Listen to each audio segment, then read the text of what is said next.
This morning, Heather Ford is helping you out. She's live at a new specialty bake shop in Encinitas that's serving up a menu just for you. I was thinking about going gluten-free.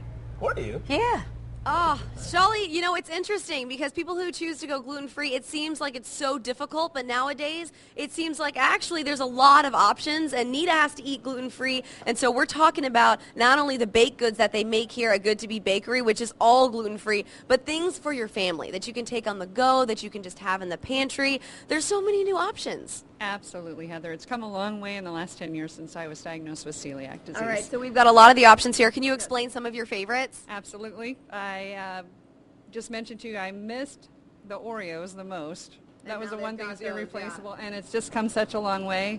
The variety of packages and most of the packaging you can trust. If it says gluten-free, it's not something that you have to worry about because you know all the packaging we worry if it says low fat, low sodium. It's not always the health options and the diet options we're looking for, but everything here we can find at the grocery store, and it's safe for you and your family.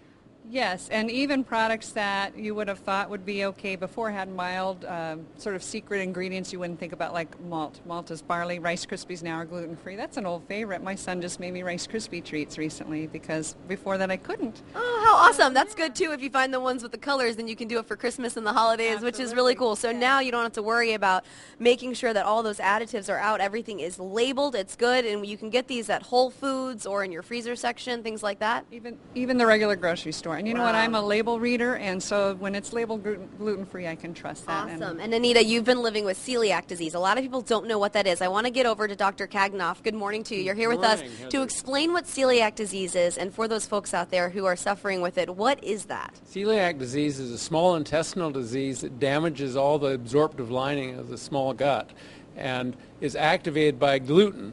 And it's activated only in people that have certain genes that render them susceptible to this. It causes an immune reaction that damages the individual's gut. So Shawley in the studio was saying she wants to go gluten-free, but for people who actually have celiac disease, they just can't eat it or they could really be sick. Yeah, they really have to go on a strict gluten-free diet. Even one crumb of bread with gluten in it can activate celiac disease and cause damage to their intestine and interfere with their absorption. They can get iron deficient, they can develop osteoporosis. Long-term, they can actually go on to develop cancer and lymphomas if this goes on for years. And in kids, they can get really sick and look like the African children with the big bellies if it's not diagnosed. Wow. Doctor, thank you so much for that information. There is going to be more information that's going to happen this weekend on Saturday. There's a whole gluten-free food expo that's going on in San Diego and Mission Valley. It's from 12 to 4. You can find the information on our website, fox5sandiego.com. Click on the Scene On tab. So, Shawley, while a lot of us do make decisions to say, hey, you know, we want to try to go gluten-free, a lot of people actually have to. They must, or they'll be really, really sick. Yeah. Good stuff, Heather. Thank you. All right, Heather, thanks. Coming up here in the Fox 5 Morning